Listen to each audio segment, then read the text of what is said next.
Okay, so we gonna pick this episode up from that evening when my boys got back and found me jugged up when these guys attacked me. So when my boys got back, apparently I had them fell asleep.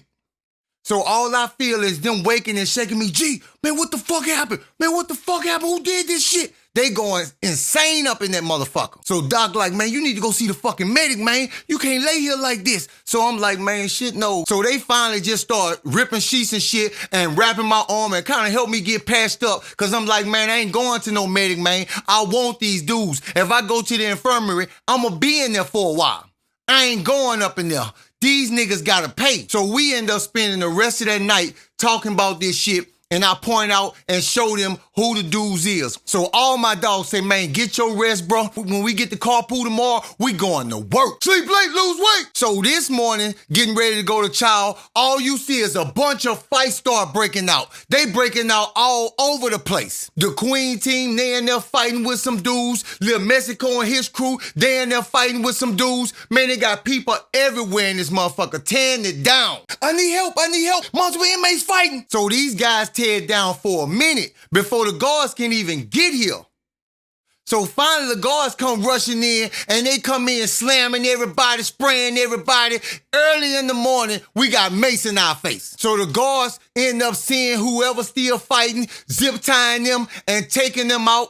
And most of the people that's fighting, it's a bunch of people, you know, besides Little Mexico and the Queen team that we don't even know. Like I said, it's over 200 and something people in this tier at the time. So after the guards finally end up getting this shit under control and taking everybody out they gonna take out, they holler, chow over, report the workforce. Now we get the workforce, stomach growling like a motherfucker. Everybody in that motherfucker hungry. But soon as we get up in there, hungry or not, we go to work. We start looking for anything we can find that we can turn into a weapon. Now we in our carpool where they got all kind of machines, you know, we could fire down things with quicker and have these weapons. So now at this point, I hadn't seen Laco. He was in detail. He never came. So finally he come walking up to me, man, what the fuck happened to you, man? So as I get to telling him about the two niggas that I don't even know why we got into it or why they came at me, another dude overhears the conversation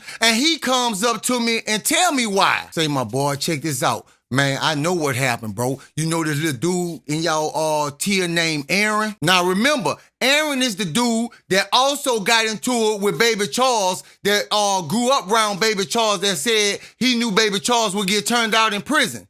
The one Baby Charles say be throwing crosses. So he proceeds to tell me Aaron told him that we the ones that jugged up they boys. So I asked them when I say, man, who they boy is that we jugged up? And he was like, man, I don't know. I think it's some dude named Megan. And I'm like, Megan? Oh, that's Megan, them people? Oh, bet. Yeah, we did that. We're going to take that credit. We did that. So we immediately goes back on our weapon game. So Laco comes up with a bright idea about the old brake pads that we have from the cruisers when they changed the brakes. He say, man, we in here with all the heavy duty machines so we can finally use this kind of iron that the brake pads and the brake shoes come on. So let's start breaking these bitches down and filing them down into weapons and they're a whole extra good. So that's what we do. And it works like a charm. Man, we got weapons that actually look like real knives because we had a lot of iron to work with and these heavy duty machines. Man, we had sparks flying everywhere, breaking these weapons down. We hardly did any work that day. So somewhere along in that day, I tell my boys, come go with me, let's go take a smoke, you know? So we get to almost to shop to go take a smoke, and we see TJ, he doing his job as a floater. And when we see TJ, man, TJ, blue, green, purple, he every different color, look like shit then healed up and redamaged. He had been getting worked overtime by beasts. So we just kind of stood by shop door looking at TJ, kind of waiting on him to make it towards us so we can, you know, really talk to him. Man, this dude just dropped his head and turned around and went the other way. He's just that embarrassed that he ended up becoming friends with Beast, and Beast was turning him out inside the cell. Had then turned him into his own personal property. So I go take my smoke, and I head back to carpool. As I get in carpool, I hear a whole bunch of commotion happening. It's Ronnie and Jai. And he telling Jai, bitch, I was supposed to get on your ass, but that bitch ass nigga Demetrius stole on me. And it was me and you about to fight. So shit, we gonna fight today. So it's mostly Ronnie doing all the talking. Jai just standing there, bow, bam, bam. Come on, bro. Everybody like, no, Jai, hold out here. Jai done sat here and let this man punch him down and ain't do nothing. So you know that's the wrong thing to do in prison. It ain't no more lunch for him. He eats no more. All it take is one time. And somebody see you not fight back, they lose all respect for you. You get no more respect your whole time in this prison. Wrap it up. So the guards take us back to our tier. Now we back in our tier with these weapons and we super excited. So we just follow our regular routine. We go gather up all our stuff. We go hit the shower and we get out the shower. And we don't grab no games today. We just go sit on that middle bench today. As we sitting on the middle bench, we looking around and the climate on 10 in this motherfucker because all we see is shoes. Everybody in this bitch got on shoes today. We put our shoes on straight out the shower. So now we sitting here scanning the prison looking for them niggas that got me. We just looking for them. We don't see them. So we say, oh, they must still be in the cell. But either way it go, they getting got. So as we still scanning, we see Beast talking to some dudes. They some new dudes from the old prison, but he talking to them, and all you see is his hands moving. You can't really hear what they saying, but you can tell it's a heated conversation. Bow, bitch! One of them niggas had to stole on Beast. And when he stole on Beast, what the fuck he do that for? Cause Beast just looked at him like, he just hit me? Boom, boom. Beast damn near punched one of them niggas through the wall and then walked in the cell on the other one. Come here, you little hoe. By that time, everybody up on their feet running back there. Oh, you little bitch is bad. So Beast in there working the fuck out them dudes, and now old boy and them come out they motherfucking cell. I'm talking about Megan people. So I'm talking about without thinking, just my reactions, I head straight to him. I already got my blade on him. When I get about this close to him, I pull my blade out. Fuck you, nigga. Fuck your bitch ass. When his boy seen me jugging the fuck out of him, he turns around and strike the fuck out. But by that time, Doc had to made it back there where we was. Him, Honore, all the dudes had to made it back here and was chasing no boy in they cell. Ah! Ah! Yeah, holler like a bitch. Holler. That's all you heard coming out that cell. And at the same time, we see Carlton coming back. He got clothes in his hand. He already know what time it is. So while all this going on, they cellmates who they was cool with, they run into the door beating for the guards.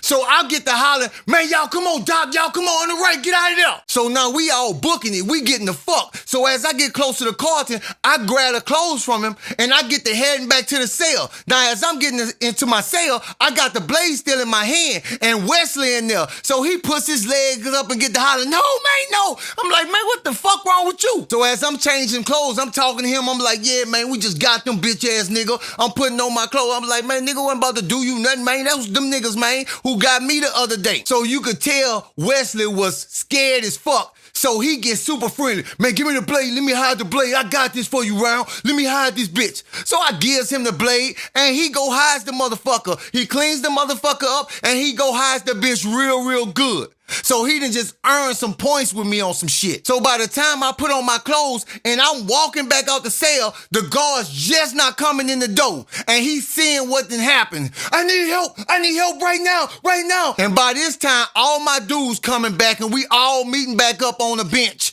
And we talking and we just laughing, just watching all this happen. And about 5 to 7 minutes later, you see the guards come rushing in with the assistant warden. Who the fuck did this? Who the fuck responsible for this? Restrict their movement. Everybody in the cell, 1 hour. So while we going to our cell, the medics rushing in, getting them patched up and shit, and putting them on a stretcher, and we walking back to our cell, happy as a motherfucker, we done rolled their ass out of here.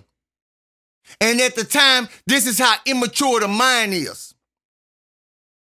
That what just happened is really a fucking game because you trapped inside a fucking world where all this shit is accepted. So they get these dudes patched up and roll them the fuck out, and all the guards leave and lock us the fuck back in there, and we lock down in our cell for 1 hour. So while I'm in my cell, I'm talking to Wesley and Carlton, because them my cellmates, along with another dude that been my cellie. So I'm talking to them. I'm like, man, Wesley, why you be locked up in this fucking cell all day, man? You let Beast got you scared and shit? You all hemmed up in the fucking corner, won't move, won't do nothing. I mean, I'm verbally abusing the shit out of Wesley. So I'm just going on and on and on. And I do that until they yell, "Cells open." Now we all coming back out of our cells into the middle of the tier. And you could tell that blood is boiling because y'all just seen a jug match. So now we ain't been out the cell for a good 15, 20 minutes. And these two dudes named Donkey and Jubilee, they get to fight. Boom, boom, boom. Stop grabbing. Let me go, bitch. Yeah. Now they tearing it down real serious, and Beast just got his stupid ass up there. Now these two dudes just fighting for a minute. They stopping, catching their breath, and going back in. So I glance to the side, I see Wesley come out of his cell, and I just glance and I turn back around, but I'm thinking, oh, I done got through his bitch ass. He out there cell now. Now at this time, I'm zoned into the fight. And all of a sudden, I see Wesley comes back into my view. He huffing and puffing. Then all of a sudden, he just takes off running. I'm tired of people playing with me.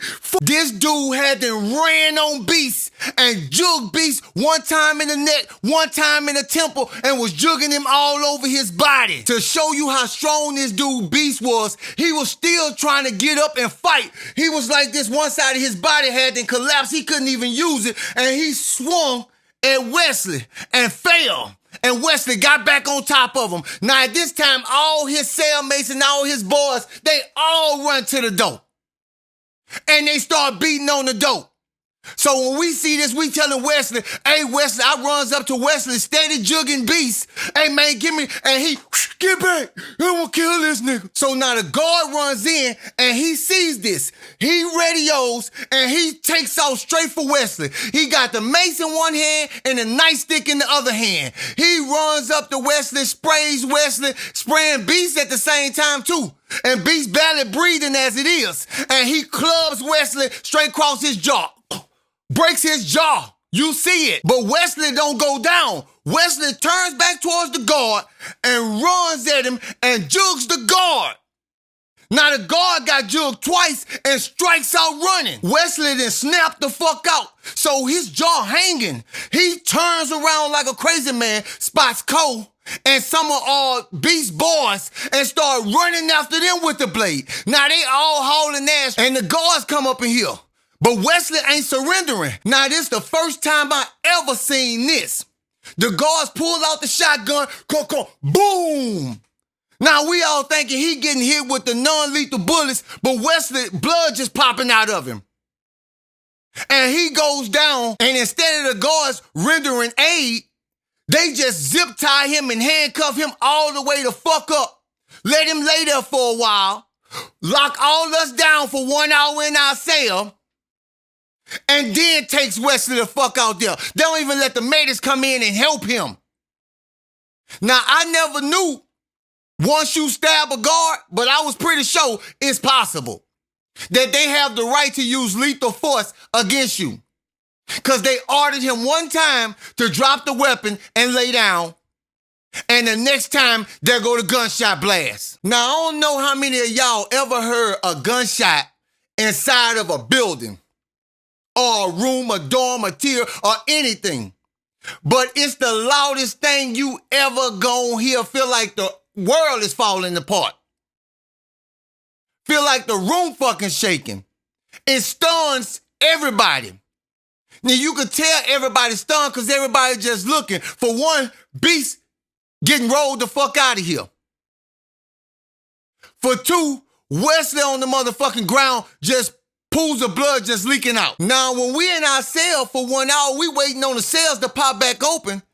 And then the assistant warden and the warden come walking back in there and tell us he need 10 statements about, what happened here today, that everybody's seen it, because the DOJ got to come in and investigate it, and we're going to be locked down for the next 2 days until they wrap up their investigation because a guard was involved with a lethal shooting. Now, over that 2-day period of time, Everybody locked down in they cell. They eating little sandwiches in the bag in they cell. They ain't getting out for no kind of wreck, no activities. Niggas getting frustrated. So they hollering all through the prison that night, all y'all niggas that was running with beasts, when we get out this bitch and we know who everybody is, we taking you niggas out every day. And then we hear a voice we recognize, which was one of Nate's homeboys say, oh yeah, and little TJ, you first, boy. We gonna get you first. Now, not only did TJ have a hard life in there with beasts, now he done made himself a target for other dudes that want to get you for running with beasts when you ran in that cell on Nate and they boys with beasts. Now you left alone. Beast gone and he ain't coming back. Sleep late, lose weight. Now the 2 days has passed, so we go to child and then we go to workforce. And now we in carpool after being locked down for 2 days. And we only been in here for an hour. You see Jai run up to Ronnie, slaps this man in back of his fucking head with a crowbar. And the dude that had got close with Ronnie strikes out the fucking room straight to go find the guard. Seemed like this dude only was gone for like 2 fucking minutes and he come back with 10 fucking guards. And they come up in there and Jai still beating Ronnie with this motherfucking crowbar. So they rush him and beat his motherfucking ass to the ground. They stomp him out. And they takes all us and locks us in the motherfucking cell while they tends to this. Now, they locked us in the cell maybe right across the hall from carpool. And you hear them in there weighing Jai ass out for about 20, 30 minutes. And I know they could have been in, subdued him and got him up out of there. But they chose to stay up in there and beat his ass and beat his ass. And you don't see no medics, no nothing coming to help Ronnie. Now, finally, you see the medics come rushing down the hall. Then you see the guards dragging Jai ass out with his hands way up behind his head. Blood is not coming from his face. He out of it. Then you see the medics come roll Ronnie ass up out of there. And we still locked in this fucking small ass cell with about 100 and something fucking workforce inmates. So everything had then calmed down after about 2 hours and the guards had then took them off. Now it wasn't no guards in sight. We just in this small ass cell, shoulder to shoulder, can't move around. Temper still running hot. And another fight, boom, bitch ass nigga, you was gonna stomp me out when you see me, huh? There's 2 other inmates from another tier that was working on workforce in different places, but they didn't put us all in the same cell together. While Temper's already running hot, and this dude in here working, old boy. Old boy must have was popping his mouth off with some good shit, and old boy wasn't bought all that talking, cause he stole on his ass and stomped his ass to the floor. So finally, some other inmates broke that fight up, and shit kind of calmed down. And maybe about an hour and something after that fight, the guards finally come back in. Work day over. Now everybody looking around mad as a motherfucker because we only been in the work force for about an hour. And we spent more time in the cell than we did working. And now we heading back to the tier. And they puts us in this motherfucking tier and they locks us back up in here early as a motherfucker. So, okay, look, I'm going to stop it here. But I'm coming back today, and we're going to go through some more episodes. So we're going to pick it up from here on the next episode when we just got back into the tier.